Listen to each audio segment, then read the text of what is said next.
مطلوب للتعيين. مطلوب للتعيين رئيس لجمهورية مصر العربية، يكون رئيس بيمتلك حب الشارع المصري، يكون رئيس عنده أفكار وأهداف ترضي كل أطياف المجتمع المصري. تقديم الأوراق هتفضل مستمرة لغاية 8 إبريل.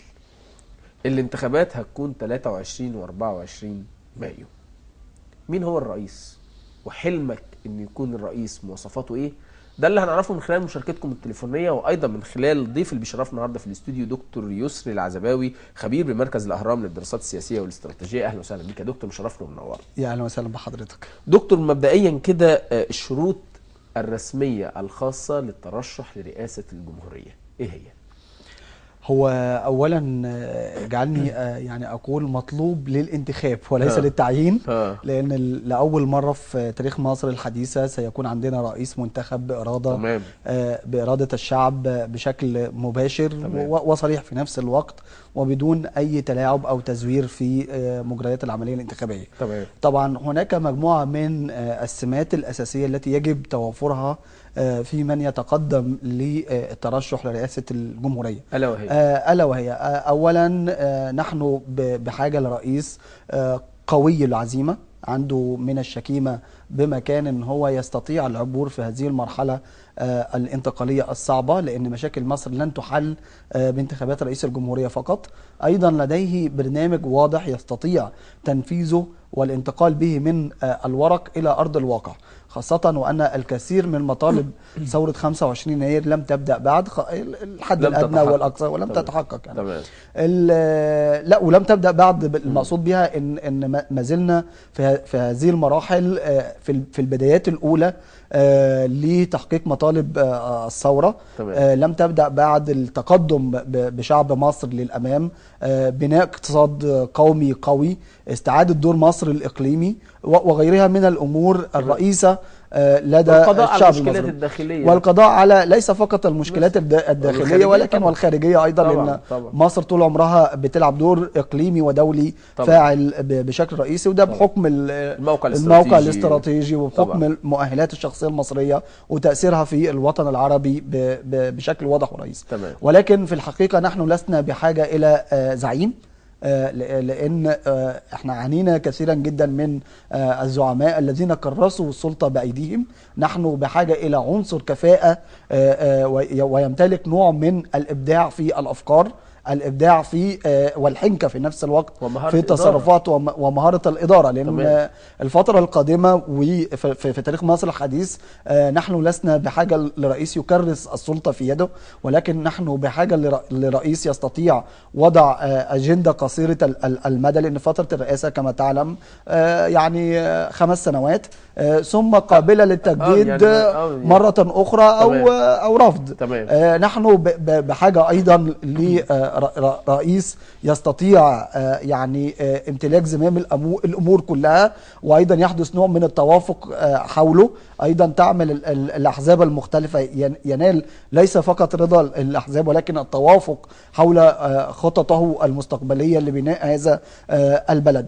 أيضا نحن بحاجة لرئيس يعني يمتلك من المهارات الشخصية والسمات والخصائص الشخصية خاصة في المرحلة الأولى بشكل واضح، ورئيس له يعني كما ذكرت خصائص شخصية معينة، لأن هذه الفترة هي فترة حرجة في تاريخ مصر الحديث. في خلينا نقول إن احنا متفقين إن لازم يكون شخصية قوية يمتلك كافة المهارات في إدارة البلاد، كرجل يتحمل مسؤولية الدولة. ولكن السؤال برضو اللي احنا ما بين قوسين قلناه، الشروط الخاصة التي يجب أن تتوافر أيضا، هل مطلوب أن يكون لديه مؤهلات عليا أم لا؟ يعني دي الشروط اللي بتشغل كمان كتير، لأن بنسمع دلوقتي إن حد يقول لك أنا معايا دبلوم وهقدم أبقى رئيس جمهورية. هسمع ردك، بس نروح لفاصل، وبعد الفاصل نتواصل معكم مرة تانية ببرنامجكم شباب على الهواء، صوت الشباب الحر.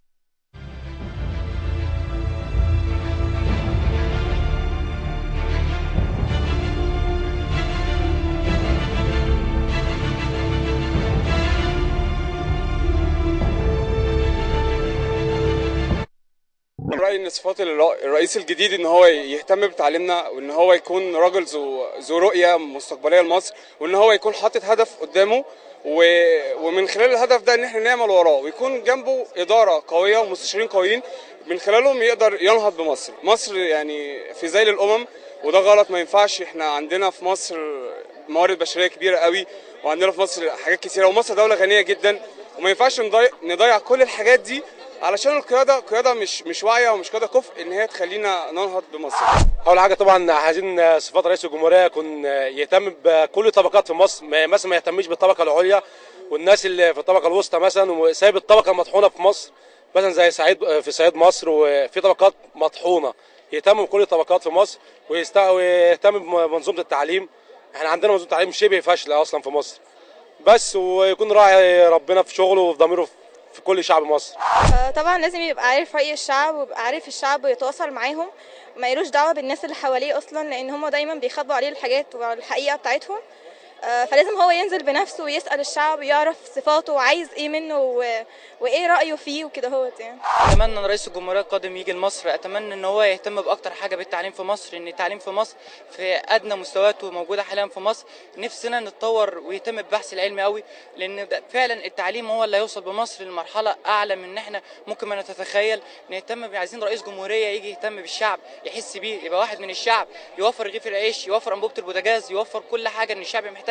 حتى لو حسينا يخلي الشعب يحس بان هو في مستوى معيشي فوق الحد الادنى، حتى ولو متوسط من المعيشه. هو يكون حاسس بالشعب بتاعه ده.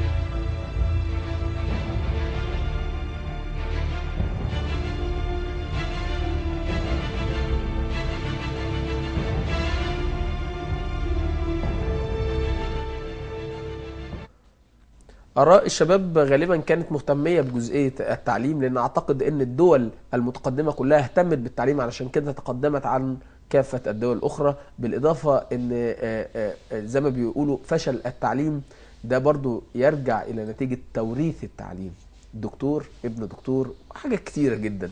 نرجع للسؤال اللي أنا طرحته على حضرتك، وهي الشروط الخاصة للمرشح لانتخابات او خوض انتخابات رئاسة الجمهورية. طبعا هو في مجموعة من الشروط لابد من توفرها طبقا للقانون، وهناك شروط موضوعية او ملتصقة بالخصائص الشخصية لشخصية الرئيس نفسه او المرشح نفسه. تمام. بالنسبة للجزء الخاص بالشخص لابد في مستوى معين من التعليم، لان دي رئاسة جمهورية مصر العربية وليست رئاسة دولة اخرى. يعني في ناس بتتكلم على ان على سبيل المثال فنزويلا رئيس شافيز كان عامل في مصنع، ولكن حتى هذه اللحظة على الرغم ان الفنزويلا كان فيها تداول سلمي للسلطة، رئيس قعد وما زال قابع في السلطة على الرغم انه مريض ايضا وما الى ذلك. تمام. فاول شرط هو التعليم بشكل واضح وصريح، لابد من كمان ده علشان يفيد الناخب المصري ويقدر يسهل على الناخب فكرة الاختيار،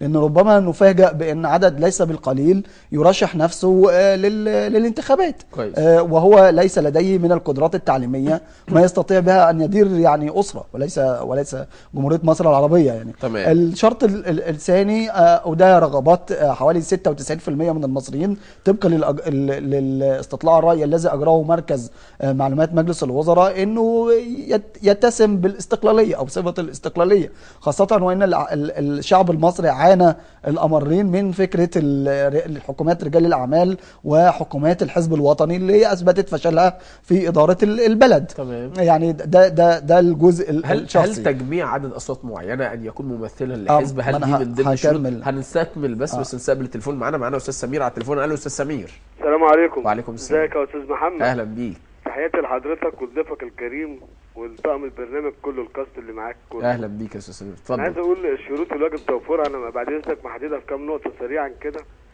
اولا شخصيه الرئيس يكون شخصيه قويه وله كاريزما خاصه وصاحب قرار ويمتلك القدره على اداره الحوار. ان يكون عادلا وضد الظلم والفساد بكل اشكاله في كل مكان. تمام. ان يحفظ عزه وكرامه المواطن المصري في الداخل وفي الخارج. ان يكون هدفه الاسمى هو مصلحه مصر والمصريين.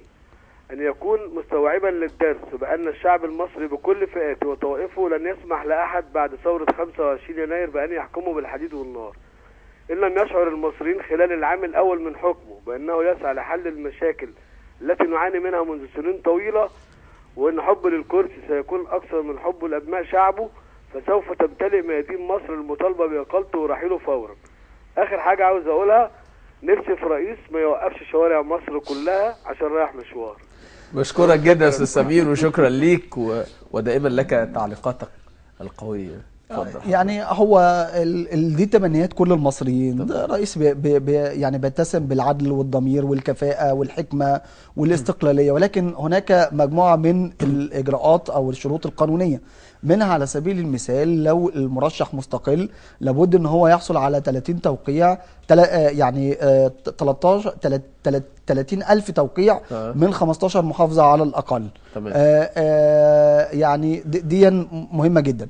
أو يكون مرشح عن الأحزاب السياسية. وفي الحقيقة القانون الأخير أو التعديلات الدستورية يعني أضاقت وجاءت ردة فيها بالنسبة للشروط التي كان يجب توافرها في مرشح رئاسة الجمهورية في الماضي، خاصة أن التعديلات الدستورية على دستور 71 كانت بتشترط أن هو يكون عضو هيئة عليا للحزب، ويكون مر على عضويته لهذه الهيئة العليا سنة على الأقل. إنما دلوقتي يقدر أي مرشح ينتمي لحزب لو فشل أن هو يحصل على التوقعات المطلوبة من ال 15 محافظة، وأن هو يمثل الحزب، وممكن يعمل عضوية في الحزب قبلها بيوم كويس، وتاني يوم يطلع شهاده من الحزب ويروح يتقدم للترشح في رئاسه الجمهوريه.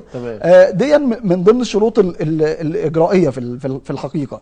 ولكن الاهم من الشروط الاجرائيه من وجهه نظري الشخصيه فكره ازاي الرئيس القادم سيستطيع العبور بهذه المرحله الخطيره من وجهه نظري الشخصيه بالنسبه لثوره 25 يناير، والعبور بتاسيس دوله مصريه حديثه بالفعل، خاصه وان المشاكل في مصر ليست مشاكل تعليم فقط، ولكن هي مشاكل صحه ومواصلات. تعدد المشاكل دي.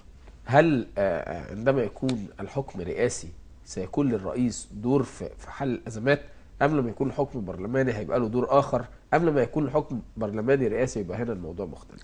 دوره في الثلاث اتجاهات او الثلاث محاور. هو طبعا الثلاث انظمه يعني مختلفه تماما بالنسبه لاختصاصات رئيس الجمهوريه. لذلك انا بستغرب احنا هيتم انتخاب الرئيس قبل وضع الدستور. طب هننتخب الرئيس على اي اساس؟ ايه هي اختصاصاته؟ وطبقا لسؤال حضرتك اللي هو في منتهى الاهميه من وجهه نظري، النظام البرلماني على وجه التحديد السلطات كلها بتكون في ايد رئيس مجلس الوزراء او في الحزب الفائز بالاغلبيه اللي هو بيشكل الحكومه. اختصاصات رئيس الجمهوريه في هذا النظام هي اختصاصات شرفيه وليس اكثر، زي على سبيل المثال اسرائيل. يعني رئيس الجمهوريه بيتم اختياره من شخصيات عامه تكون خدمت البلد، مهامه شرفيه فقط، يستقبل كبار الزوار لمصر ولا يكون له اي دور في رسم سياسات فاعله في المجتمع. في الحقيقه يعني اختصاصاته الماليه والقدرات الماليه الخاصه به، يعني وفي مرات كثيره لا يتم انتخابات اصلا لرئيس الجمهوريه في النظام البرلماني. في النظام الرئاسي العكس، الرئيس الجمهوريه بيده جميع السلطات. وكان طبقا للدستور 71 على سبيل المثال رئيس الجمهوريه هو كان رئيس المجلس الاعلى للدفاع، هو رئيس المجلس الاعلى الحاكم الناهي في كافه الامور، في كل الامور. تمام. ايضا بالنسبه لدوله مركزيه زي مصر على سبيل المثال، اللي هي لم تعتاد فكره ان يكون في حركه للاحزاب ويكون دور للاحزاب في رسم السياسات. اعتقد ان النظام لابد ان هو يكون نظام برلماني او نظام رئاسي مطعم بخصائص برلمانيه، بحيث ان يتم رئيس الجمهورية يكون له الكثير من الصلاحيات، ولكن قابل للعزل وقابل للمساءلة داخل البرلمان. ايضا ما يكونش رئيس الدولة هو رئيس الحزب صاحب الاغلبية، لان عنينا من فكرة ان رئيس الدولة هو رئيس الحزب صاحب الاغلبية، وبالتالي بيتم تمرير الحكومات المختلفة او سياسات الحكومات عن طريق الاغلبية التي يمتلكها داخل البرلمان. المشكلة الاكبر فكرة مساءلة رئيس الجمهورية، هي سواء كان نظام برلماني او نظام رئاسي.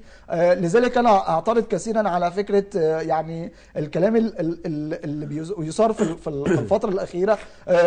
تلاحظ حضرتك عند وضع قانون خاص بالمحلات يقول لك نشوف الخبرة الدولية عاملة ازاي، وضع الدستور يقول لك الخبرة الدولية وندرس كل دساتير العالم، يعني هذا نظام عبث، لان كل دوله والدستور وغيرها من الحكومات هي وليده البيئه الموجوده فيها. فهو زي كائن اجتماعي بالظبط يعني. فاحنا نشوف ايه احتياجات المجتمع، ايه رغبات المصريين في المرحله القادمه، ونعبر ونترجم عن هذه الرغبات في دستور يشمل الجميع. ايضا الفكره الاساسيه والجزء الاساسي في رئيس الجمهوريه، احنا عندنا دلوقتي لاول مره في تاريخ مصر ان عندك تيار ديني له الاغلبيه في البرلمان، وله على الاقل 3 أو 4 مرشحين في الانتخابات القادمه. ايضا التيارات الاخرى يعني في الحقيقه عندها مشكله حقيقيه، سواء كانت الاحزاب الليبراليه او اليساريه التي لم تستطيع ان تترجم يعني عملها خارج البرلمان بداخل البرلمان. المشكله الاهم في الحقيقه رئيس الجمهوريه القادم ما هي اختصاصاته على وجه التحديد، كيف يمكن مساءلته إذا أخطأ، كيف نضمن أن الرئيس القادم لا يستطيع كما فعل الرئيس السادات بتغيير المادة الخاصة بتحديد فترة رئاسة الجمهورية إلى فترة مفتوحة، ونلاقي نفسنا يعني نرجع لنفس المشكلة، تكريس للسلطة مرة أخرى بيد الرئيس. الخطورة بقى في النظام البرلماني من وجهة نظري الشخصية ان احنا يتم المشكلة الأساسية في دولة مركزية زي مصر ما تقدرش تعيش بدون حكومة لفترات قصيرة، انما في النظام البرلماني بيتم توافقات داخل الأحزاب المختلفة، خاصة لو حزب لم يستطيع حصد الأغلبية المطلقة. كويس. لو هو برلماني رئاسي هل شايف انه الافضل؟ أنا أعتقد الأفضل هو نظام رئاسي مطعم بخصائص برلمانية، بمعنى أن رئيس الجمهورية يستطيع البرلمان مساءلته، ويستطيع أيضا ليس فقط مساءلته ولكن عزله في نفس الوقت، لأن الفكرة الأساسية من هذا النظام هو أن رئيس الجمهورية يعي تماما بأنه سيخضع للمحاسبة، بأنه في أي لحظة من اللحظات تسول له نفسه، بأنه سيتم مساءلته من قبل نواب منتخبون من الشعب. طيب هو في يمكن حضرتك طرحت النقطة دي وهي وضحت، إنما الفكرة برضو اللي تنتابه البعض مرشح عدد من الأسماء أيا كانت الأسماء هيصرفوا على الحملة الانتخابية منين؟ هي دي هل هيكون الصرف من خلاله هو ولا من خلال الدولة ولا من خلال مين؟ هو في الحقيقة يعني بالنسبة لتمويل حملات الرئاسة هناك شروط معينة لابد من توافرها في تمويل الحملات، وده معترف به على مستوى العالم، ده في امريكا وفي المانيا وفرنسا وفي كل الدول. مرشحين الرئاسه بيتم تمويلهم من قبل الدوله اذا يعني حدث او نال الجزء من النصاب القانوني للمرشح، بمعنى انه يحصل على عدد معين من الاصوات من قبل الشعب. المشكله عندنا في مصر ان هذا القانون المفترض يفعل من قبل اللجنه القضائيه العليا المشرفه على انتخابات الرئاسه، بحيث ان كل مرشح من مرشحي الرئاسه يفتح حساب له في البنك الاهلي او البنك المركزي، ويكون خاضع حسابه ل يعني اوجه الصرف خاضعه للجهاز المركزي للمحاسبات، خاصه وان هناك الكثير من الحديث واللغط حوالين ان هناك بعض الدول خاصه في الخليج العربي بتمول بعض مرشحي الرئاسه، ولم يعني يخرج اي مرشح ينفي هذا الحديث تماما. ايضا الكثير من مرشحي الرئاسه يتحدثون بانهم ينفقون على تمويل الحملات من جيبهم الخاص، وهذا الكلام ايضا غير مفهوم بالمره في الحقيقه، لان معروف على مستوى العالم بيكون في هناك فتح حساب للمرشح والناس بتتبرع له، او الحزب اللي هو بينتمي اليه، واقرار الذمه الماليه طبعا، واخضاع الحسابات الاوجه الصرف والانفاق على الحمله الانتخابيه من قبل سواء كان البنك او الجهاز المركزي للمحاسبات، ويقدم في نهايه حملته المرشح بيقدم كشف حساب بالفلوس يعني الفلوس اللي دخلت له كام وصرف منها كام واوجه الانفاق، لان احنا ممكن ربما التجاره زادت بعد رئاسه الجمهوريه ولا لا؟ بالطبع حسابات كتيره جدا. بالطبع. هو المشكله الاساسيه في الحقيقه هل يعني احنا قدرنا في مصر نعطي المصريين بالخارج حق التصويت وصوتوا قبل الانتخابات الشعب ب3 ايام فقط، فاحنا نستطيع وضع او اللجنه العليا للانتخابات الرئاسه القضائيه تضع قانون لتنظيم وتمويل الحملات الانتخابيه وتضع شروط ومعايير، واعتقد ان احنا قادرين على تنفيذه اذا اردنا تحقيق يعني انفاذ دوله القانون والعداله الناجزه. لان المشكله الاكبر لو فتحت الدوله حساب او اعطت المرشحين اموال للانفاق على الحمله الانتخابيه، هنلاقي هتلاقي حوالي اكتر من 5000 مرشح على سبيل المثال. للاسف الوقت انتهى، لكن في نهايه اللقاء الرساله السريعه التي توجه للشعب المصري ولمرشحي الرئاسه نقول لهم ايه؟ انا يعني في الحقيقه اطالب مرشح الرئاسه بوضع برنامج حقيقي لخوض هذه العمليه الانتخابيه، وفي حاله فوز المرشح يستطيع تطبيق هذا البرنامج، خاصه وان هناك الكثير من البرامج على الورق تتعدى مئات الصفحات ولا تنفذ على ارض الواقع. الشارع المصري انا بقول له لا تنخدع بنسبه المشاركه في مجلس الشعب اللي جاءت 60%، واطالب جميع المصريين بالمشاركه بالتصويت في الانتخابات، لان فعلا الصوت بيفرق في عمليه الانتخابات. ايضا حتى يستطيع رئيس الجمهوريه القادم ان يشعر بان وراءه شعب سيسائل هذا الرئيس في المستقبل. دكتور يسري العزباوي، خبير بمركز الاهرام للدراسات السياسيه والاستراتيجيه، بشكرك جدا على وجودك وشكرا ليك. شكرا لحضرتك. شبابنا ومشاهدينا في كل مكان، اعتقد ان احنا لازم نكون عارفين مين اللي جاي وجاي هيعمل ايه، علشان في النهايه يبقى عندنا المقدره على محاسبته، لان مصر دخلت مرحله مهمه جدا في حياتها وهتفرق معاها كتير لو المرحله دي خدت اي اتجاه اخر. هنروح لفاصل، وبعد الفاصل نتواصل معاكم مره ثانيه ببرنامجكم شباب على الهوا، صوت الشباب الحر.